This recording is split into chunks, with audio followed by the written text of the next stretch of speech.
Hello everyone. Wow, it's been a long time since the last episode. I made quite a bit of progress in this episode, but in all honesty, I don't think it makes up for 4 weeks of time. In reality, I only spent about 1 week of that time actually working on this part in the video in total, but the first 3 weeks I was just extremely demotivated and couldn't force myself to work on this at all. That being said, in this episode I finish off all of the pre-drop and do an entire part from start to finish. I think that this video will be a much better representation of my actual work style and flow for a normal part than any of the previous videos. The beginning is extremely chaotic, and with the amount of art, block designs, and everything going on, it's easy to forget that it's only around 9 seconds long. This is a more drawn out and standard part. What I usually do first, and what I did here, was to begin work on the background art and conceptualizing a block design. I start with the background. Originally, this was planned to have a film strip in the background, but I had absolutely zero ideas for what to do with the part, and I had already used film strips in the level, which was not the plan from the beginning. So I racked my brain about what could fit well with a film set theme and thought of scripts. Here you can see me making and filling the outline for a script, which will be lying on the table, hence the perspective. Instead of actually writing words on the page, which would be difficult due to said perspective, an issue I talked about in the previous episode when making the film studio art, I decided to go for an extremely simplistic approach and made the words dark gray boxes. It definitely detracts from the background, but I consider it a worthy trade-off if I don't have to make essentially a custom font, one which would probably look overcomplicated and out of place in the background anyway. After the script, I move on to begin to make a pencil. Originally I planned to make a pen, but if you can't tell, my plans shift a lot and I try to go with the flow. I used the dark gray for the main base of the pencil and then I added the tip. Finally I made the eraser a lighter shade of the background color. I added shading by highlighting the left side of the pencil and relayering some of the different parts, and finally added a shadow on the underside of the pencil. Finally, I add the table which the paper and pencil sit on, which is just a more saturated version of the background color. With the background complete, it was time for me to conceptualize a block design. I had no idea what I wanted to go for here. My basic idea was to have a 2-part block design. The first part would be the platform the player interacts with. This would have a golden top on a narrow, thin base, completely outlined in a dark gray. This part would be suspended by 1 or 2 large, dark pillars from the main structure, which made it look supported. The problem was that I had no idea what to fill the main structure with. I added some more indents, something which I'm definitely beginning to overuse and will try to tone back in later parts, but I still think they looked nice. Inside of these indents I added squares in a diagonal or triangular pattern, depending on what best suited each block design. Then, to fill the main space, I decided to go with gold symbols. In this case, I used an outline circle with protruding lines.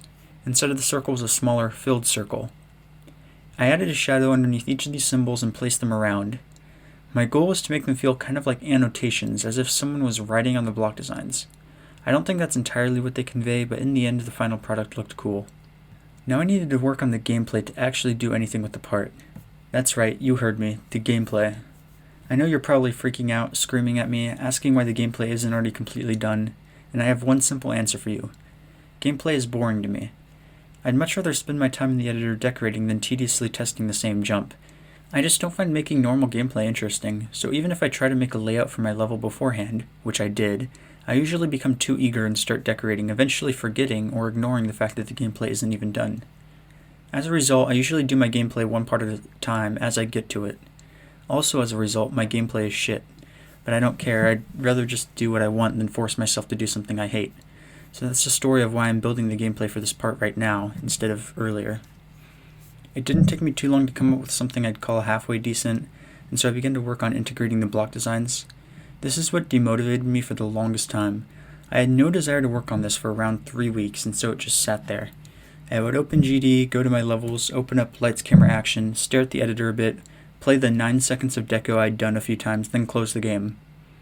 However, I eventually forced myself to do it, and I think that this push was all I needed to regain motivation. Once I finished implementing all of the block designs, I saw how well the part was coming together and became inspired to work on it. I added in the background and then began to work on pulses. One thing that I've gotten significantly better at since just starting this level is glow and blending. I'm still awful at it, don't get me wrong, but it enhances the level so much and gives it 90% of the charm. A blending overlay used correctly is the difference between a Magic Tab Modern level and Knots levels. Okay, there's a lot more to it than that, but it certainly helps close the gap. I never took advantage of this before and I regret it immensely. Citrus has no glow usage, and Summertime only uses it once or twice and not for pulsing. I experimented with it a bit in Ultramarine, but now I finally decided to embrace it. I added pulses for the blending overlay and also for smaller glow beams which would pulse to a recurring beat. Already this looked so much better. I repeated for the rest of the pulses and made slight adjustments depending on how the song sounded at different points. I also wanted to work on movement for the block designs.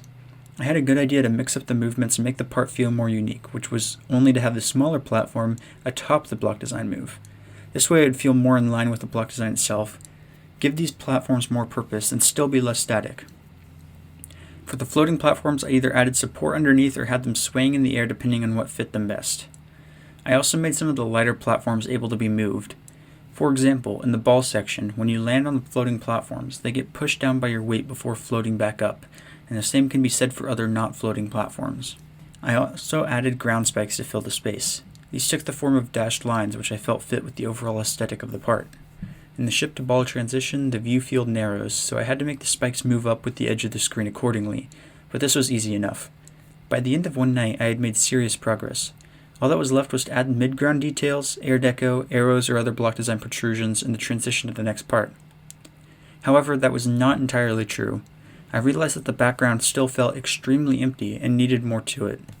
I decided to add a coffee cup on the table to the left side of the script.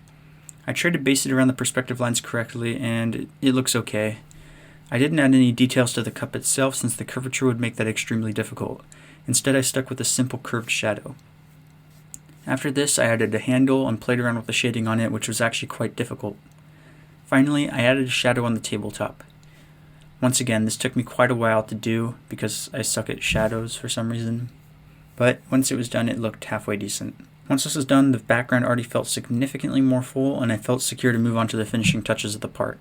I started by adding some custom arrows that went with the block designs. To do this, I made an extremely thin stem with a stylized point so that it looked different than a standard V shape. I also knew that I needed to add more depth in the form of mid-ground details, so I chose to add transparent arrows to the background similar to what I did in Citrus for the banana part. These would add another layer to the scene, making it feel less flat. All that I had left to accomplish was making the transition. I already had a vision going into this, and I knew what I wanted it to look like. My idea is a bit hard to describe, and the entirety of the transition still isn't finished by the end of this video, but allow me to explain. Gameplay-wise, you need to hold a dash orb and pass by multiple spiked platforms. I wanted these platforms to move backwards to make it look like you were moving fast. Along these same lines, I wanted to use the standard speed effect, where transparent rectangles glow by the player to give the illusion of speed, and the glow would increase in opacity. At the same time, dark gray boxes would approach from the top and bottom of the screen until they eventually covered everything. At this point, the player could let go if they wanted. In the song, the build-up uses the words lights, camera, action, which is the name of the song, and also the name of the level, obviously. The words lights and camera overlap with the gameplay, so I didn't really do anything with those. But the word action is said right as the drop begins, so I wanted text saying the word action to appear at this point on screen using a custom font. Then, at the same moment, the gray backdrop would open like a camera aperture, revealing the next part, which of course would be themed around a camera. I know it's a lot to explain, and hopefully watching me build it in the background simultaneously helps with that. I obviously am not making the camera art in this episode or the aperture part, but I do basically everything else. So what you can see me doing is playing around with the move triggers for both the gameplay and the speed effect. Eventually I get it to the point where it looks good. There's a slight parallax in the speed effect, with the bigger particles moving faster than the smaller ones. Then I added in the screen borders. These are bluish-gray boxes which will help with the transition to the next part, as I mentioned earlier. I make them blue-gray because the camera part is going to be blue, and so I think it would be beneficial for them to match that. Finally, I begin work on the word action. I go for a slanted outline style and make sure everything fits with this square shape. It looks a bit weird looking back, but it will look better once implemented in the future. That being said, I actually don't implement the words into the level in this video. I was kind of exhausted and ready to be done with this part. Something that took me around 3 days of work was stretched out to 3 weeks because of my demotivation, and so I just wanted to get this video out here. In my opinion, the level is actually shaping out quite nicely, and I hope you guys agree. Of course, you all know what time it is. It's time for the final level with music. I'm going to play it from the very beginning so you can see it all, and here we go.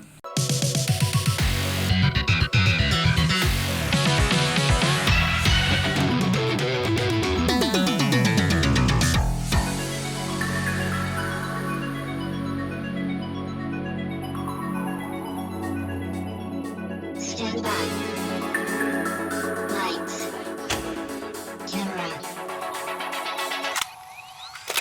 action. Please don't hesitate to put your suggestions in the comments. One thing that I've noticed that annoys me but that I don't really have a solution to is that whenever you have the blending overlay on top of the art, it makes the blue shading actually just look white. So all the shading kind of disappears from the cup and also the piece of paper, which sucks, but there's not much I can do about that. Overall, it definitely looks a lot more empty than the first 3 parts, but I think that's to be expected and also fits nicely with the song since this part is meant to be a lot more calm, as you guys could probably tell based on the song. So yeah, that's about it. Hopefully you guys enjoyed, and also hopefully I'll have another video out next week or the week after that, depending on how long it takes me to do this next part. So yeah, see you guys later.